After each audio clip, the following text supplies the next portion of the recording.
Good evening students. आज हम science chapter 3 start करेंगे जिसका नेम है फूड एंड हेल्थ।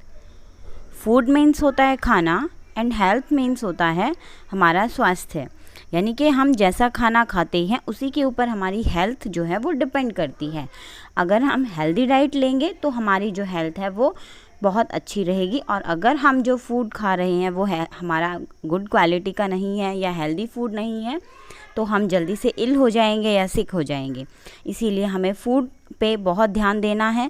तो सबसे पहले हम शुरू करेंगे न्यूट्रिएंट से। न्यूट्रिएंट्स क्या होते हैं? वो मटेरियल्स जो कि हमारे फूड में प्रेजेंट होते हैं और जो हमारी बॉडी की गुड हेल्थ के लिए इम्पॉर्टेंट होते हैं और उसकी ग्रोथ के लिए इम्पॉर्टेंट होते हैं, उनको हम न्यूट्रिएंट्स कहते हैं। हमारे फूड के जो इम्पॉर्टेंट 5 न्यूट्रिएंट्स होते हैं वो हैं carbohydrates, fats, proteins, vitamins and minerals. In 5 nutrients को हमने उनके फंक्शंस के बेसिस पर 3 ग्रुप्स में डिवाइड किया है। नंबर 1 ग्रुप है एनर्जी गिविंग न्यूट्रिएंट्स, नंबर 2 है body building nutrients and number 3 है प्रोटेक्टिव न्यूट्रिएंट्स। तो let's see about each of them one by one. First है एनर्जी गिविंग न्यूट्रिएंट्स।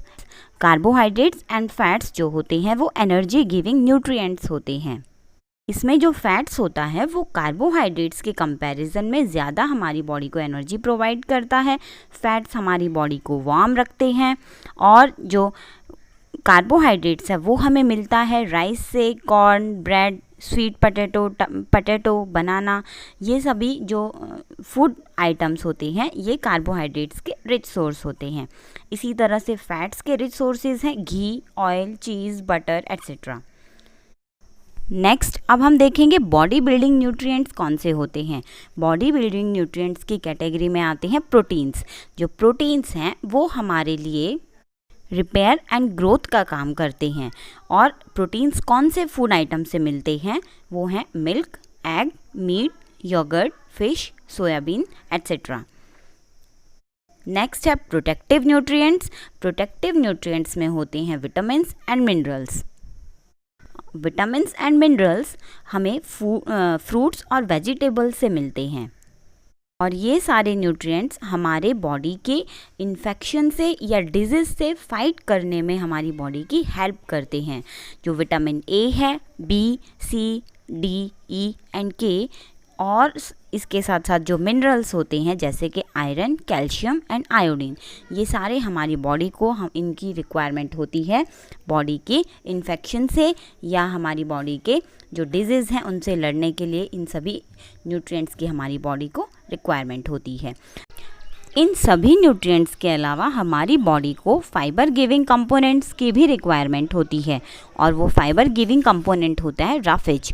रफेज हमें फ्रेश फ्रूट्स एंड वेजिटेबल्स से मिलता है, और रफेज का काम क्या होता है? जो हमारी बॉडी में अनडाइजेस्टेड फूड होता है उससे हमें छुटकारा दिलाने में हेल्प करता है। और किस किस फूड सब्सटेंस में हमें रफेज मिलता है? वो है कैरेट है, कैबेज है, बीन्स, क्यूकम्बर, ये सभी जो फूड आइटम्स हैं वो रिच सोर्सेज होते हैं रफेज के। इसके अलावा हमारी बॉडी को वाटर की भी बहुत लार्ज क्वांटिटी में रिक्वायरमेंट होती है। वाटर एक एसेंशियल सब्सटेंस होता है जो हमारी बॉडी को ज़रूरत होती है। हमारी बॉडी के अंदर 70% जो है वो वाटर ही होता है।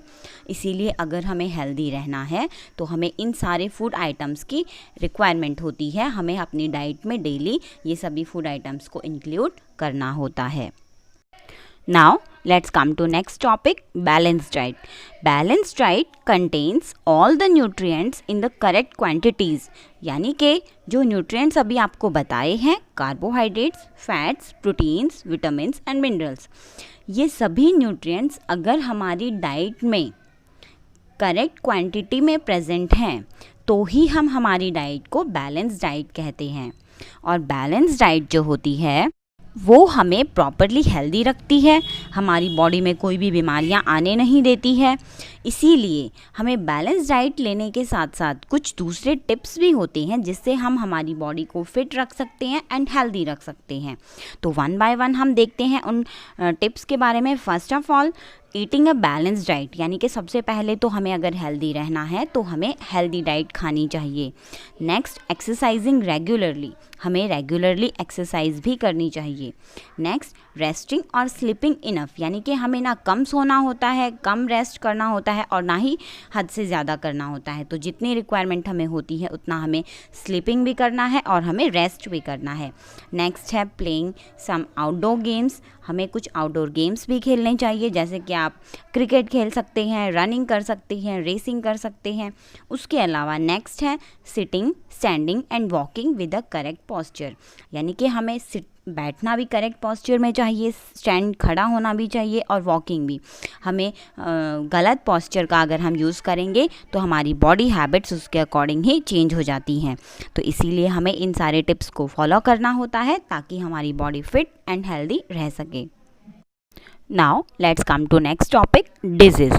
Disease is an abnormal condition in which the body or some part of the body is not able to function properly.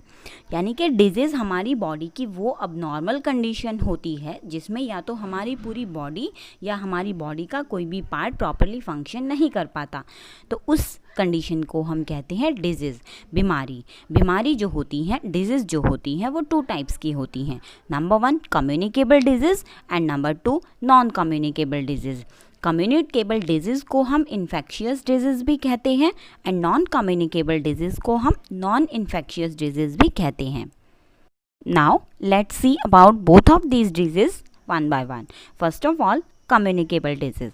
Communicable disease are the disease that spread from one person to another or from an animal to a person. यानी कि communicable disease वो होते हैं जो फैलते हैं या तो एक इंसान से दूसरे इंसान की पे या फिर एक एनिमल से किसी भी इंसान में फैल सकते हैं। ऐसे डिजीज़ को हम कम्युनिकेबल डिजीज़ कहते हैं। ये डिजीज़ या तो बैड माइक्रोब्स की वजह से फैलते हैं या फिर जर्म्स की वजह से फैलते हैं। और ये जो माइक्रोब्स होते हैं इनको हमने 4 कैटेगरीज़ में डिवाइड किया है, ग्रुप किया हुआ है। ये जो माइक्रोब्स हैं वो हैं bacteria, virus, fungi and protozoa. ये सभी हमारी बॉडी में अगर एक बार आ जाते हैं तो ये कम्युनिकेबल डिजीज़ स्प्रेड करते हैं, यानी कि ये अगर हमारी बॉडी में हो गया तो हम अगर किसी दूसरे इंसान के कांटेक्ट में आएंगे तो वो सेम डिजीज़ किसी दूसरे इंसान में चला जाता है। जो कम्युनिकेबल डिजीज़ होते हैं वो स्प्रेड होते हैं कई तरीक़ों से। फर्स्ट ऑफ ऑल है थ्रू डायरेक्ट कांटेक्ट, यानी कि अगर हम किसी भी इंसान से डायरेक्ट कांटेक्ट करते हैं जिसको कोई भी कम्युनिकेबल डिजीज़ से कोई पर्सन इन्फेक्टेड है, अगर हम उसको कम्युनिकेट करते हैं उसके साथ तो हमें वो डिजीज़ लग सकता है। जैसे कि किसी इंसान को अगर चिकन पॉक्स है, मीज़ल्स है, वोपिंग कफ है, तो अगर हम उस इंसान के कांटेक्ट में आएंगे तो ऑब्वियसली वो बीमारी एयर के थ्रू हमारी बॉडी में आ जाती है। नेक्स्ट तरीका होता है थ्रू द एयर। कुछ जो डिजीज़ होते हैं वो एयर से फैलते हैं, जैसे कि कफ हो गई, इन्फ्लुएंज़ा है, डिप्थेरिया है, कॉमन कोल्ड है, ये सभी एयर से फैलते हैं। नेक्स्ट है through infected food and water. कुछ डिजीज़ जो होते हैं वो गंदे खाने से या फिर वाटर से फैलते हैं, यानी कि अगर कहीं पर पानी इकट्ठा हो गया है या फिर कहीं पर जो फूड है वो ख़राब फूड हम फेंक देते हैं जो बच जाता है, वहाँ पर जो मक्खियाँ हैं, मच्छर हैं उस ख़राब फूड पे और उस वाटर पे बैठते हैं और फिर वो किसी हमारे हेल्दी फूड पर आकर बैठेंगे और जब हम वो हेल्दी फूड खाएंगे तो हमें भी वो बीमारी लगने के बहुत ज़्यादा चांसेस होते हैं।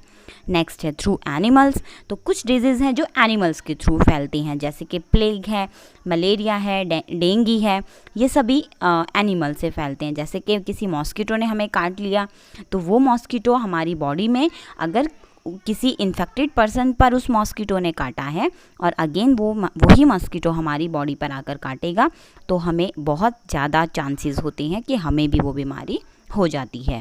नेक्स्ट है थ्रू इन्फेक्टेड इक्विपमेंट्स, यानी कि अगर कुछ बीमारियां ऐसी होती हैं कि कुछ इक्विपमेंट से हो जाती हैं, जैसे कि अगर किसी इंसान को बीमारी है, फॉर एग्जांपल किसी इंसान को एड्स बीमारी है, अगर उसका सिरिंज हमारी बॉडी में यूज़ किया, उसका नीडल हमारी बॉडी में यूज़ किया तो वो ही बीमारी हमारी बॉडी में भी लग सकती है। तो ये सारे यहाँ पर वेज थे कम्युनिकेबल डिजीज़ के स्प्रेड होने के। नंबर 1 था through direct contact, number 2 through air, number 3 through infected food and water, number 4 through animals and number 5 was through infected equipments. तो अब नेक्स्ट है प्रिवेंशन ऑफ कम्युनिकेबल डिजीज़। हम communicable disease को prevent कैसे कर सकते हैं, उनको कैसे रोक सकते हैं। सबसे पहले है सनलाइट जो होता है वो बहुत ज़्यादा एसेंशियल होता है किसी भी बीमारी को कंट्रोल करने के लिए। अगर हम सनलाइट को हमारी हाउस में या हमारी बॉडी में एंटर करने देंगे तो बहुत सारे जो माइक्रो ऑर्गेनिजम्स हैं वो ऑटोमेटिकली मर जाती हैं, यानी कि हमारा रूम और हमारी बॉडी डिसइंफेक्ट हो जाती है। तो सबसे पहले सनलाइट बहुत ज़्यादा ज़रूरी होती है। नेक्स्ट है वॉशिंग योर हैंड्स, यानी कि हमें अगर बीमारी से बचना है तो हमारे हाथों को रेगुलरली वॉश करना होता है। नेक्स्ट है हमें हमारे घर को, हमारे रूम को, हमारी वॉल्स को हमें प्रॉपरली साफ़ करना होता है ताकि वहाँ पर कोई भी इन्फेक्शन ना हो सके। नेक्स्ट है जो फूड है उसको हमें ढक कर रखना चाहिए, उसको कवर करना चाहिए, और जो मिल्क है उसको भी प्रॉपरली हमें बॉईल करना चाहिए ताकि उसमें जो हार्मफुल बैक्टीरियाज़ हैं वो मर जाएं। नंबर 5 है कि जो वाटर है वो हमारा क्लोरीनेटेड होना चाहिए या फिर बॉइल्ड होना चाहिए या फिर फिल्टर्ड होना चाहिए, और हमें हमारे वाटर कंटेनर्स को हमेशा ढक कर रखना चाहिए, कभी भी उसको ओपन नहीं छोड़ना चाहिए। उसके बाद नेक्स्ट है हमें कहीं पर भी वाटर को स्टेगनेट होने से रोकना है। अगर किसी पॉट में है, वैसल में है या कूलर में है तो हमें वो पानी वहाँ पर जमा होने नहीं देना चाहिए। उसको प्रॉपरली हमें टाइम टू टाइम चेंज करना चाहिए या साफ़ करना चाहिए। नेक्स्ट है जो क्लोथ्स हैं वो उनको हमें हमारे क्लोथ्स को हमेशा प्रॉपरली एक तो वॉश करना है, उसके बाद उनको सनलाइट में रखना है ताकि वो जो इन्फेक्शन अगर होगा क्लोथ्स में तो वो ऑटोमेटिकली चला जाए। And last one is vaccination, वो सबसे बहुत ज़्यादा ज़रूरी है। अगर हमें कम्युनिकेबल डिजीज़ के स्प्रेड को रोकना है तो हमें वैक्सीनेशन करवाना चाहिए। वैक्सीनेशन का मतलब होता है जो टीके लगते हैं, बहुत सारे टीके लगते हैं जैसे हेपेटाइटिस के, typhoid, polio and small pox वगैरह के। अगर हम हमारी चाइल्डहुड में ये सारे इंजेक्शंस लगवा लेते हैं, अपनी बॉडी को वैक्सीनेट कर लेते हैं तो हमें कम्युनिकेबल डिजीज़ होने के चांसेस कम हो जाते हैं। नेक्स्ट है नॉन कम्युनिकेबल डिजीज़।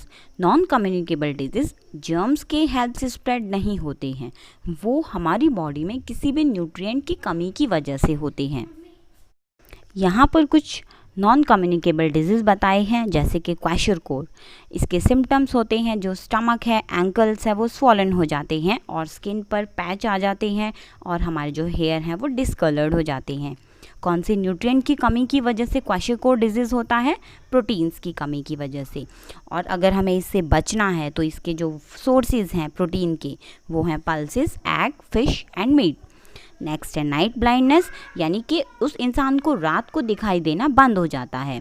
उसके सिम्टम्स होते हैं not able to see properly in the dark, यानी कि अंधेरे में उस इंसान को अच्छे से दिखाई नहीं देता है।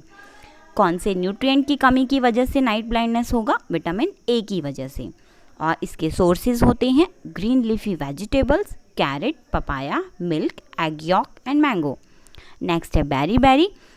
बेरी बेरी के सिम्टम्स होते हैं poor growth of the body, weak muscles and tiredness, यानी कि हमारी बॉडी की ग्रोथ जो है वो रुक जाती है, हमारी जो मसल्स हैं वो वीक हो जाती है और हमें हमेशा थकान फील होती है। और किस न्यूट्रिएंट की कमी की वजह से बेरी बेरी होगा? विटामिन बी की वजह से। इसके सोर्सेज हैं unpolished rice, meat, milk, peas and cereals. Next है स्कर्वी। स्कर्वी के जो सिम्टम्स हैं वो होते हैं ब्लीडिंग गम्स एंड जो जॉइंट्स होते हैं उनमें स्वेलिंग आ जाती है और हमारे जो गम्स हैं वो उनमें से ब्लड निकलने शुरू हो जाता है। कौन से न्यूट्रिएंट की वजह से होगा ये? विटामिन सी की वजह से। और इसी तरह से इसके सोर्सेज हैं orange, amla, lemon, tomato, apple. In the same way next we will come to rickets. Rickets भी एक नॉन कम्युनिकेबल डिजीज़ है जिसके सिम्टम्स हैं हमारी जो बोन्स हैं वो सॉफ्ट हो जाती हैं और बो लेग्स हो जाती हैं। बो लेग्स का मीन्स हमारी जो टांगें हैं वो टेढ़ी मेढ़ी हो जाती हैं। किसकी कमी की वजह से होगा? विटामिन डी की वजह से। इसके सोर्सेज हैं फिश, मिल्क एंड सनरेज। अगर हम सनरेज प्रॉपरली एडिक्वेट अमाउंट में हमारी बॉडी को सनरेज देते हैं तो हमें रिकेट्स होने के चांसेस जो हैं वो कम हो जाते हैं। नेक्स्ट आता है गॉइटर। गॉइटर में हमारी जो नेक है वो स्वेल हो जाती है, सूज जाती है। किसकी वजह से होगा? आयोडीन की वजह से। और इसके सोर्सेज हैं sea food, iodised salt and vegetables. Next is anaemia. Anaemia के जो सिम्टम्स होते हैं वो है getting tired easily and looking pale and unhealthy. यानी कि हम बहुत जल्दी थक जाते हैं और जो हमारी स्किन है वो पेल हो जाती है, यानी कि वो पीली पड़ जाती है, उसका कलर उड़ जाता है, प्रॉपरली जो हमारा स्किन कलर है वो नहीं रहता है और हम अनहेल्दी हो जाते हैं। एनीमिया हमें आयरन की कमी की वजह से होता है और आयरन जो है वो उसके सोर्सेज होते हैं banana, spinach, jaggery, grapes and dates. And the last one is osteoporosis. Osteoporosis में हमारी जो बोन्स हैं वो वीक हो जाती हैं और ये कौन से विटामिन की कमी कौन से न्यूट्रिएंट की वजह से होगा? वो कैल्शियम की कमी की वजह से।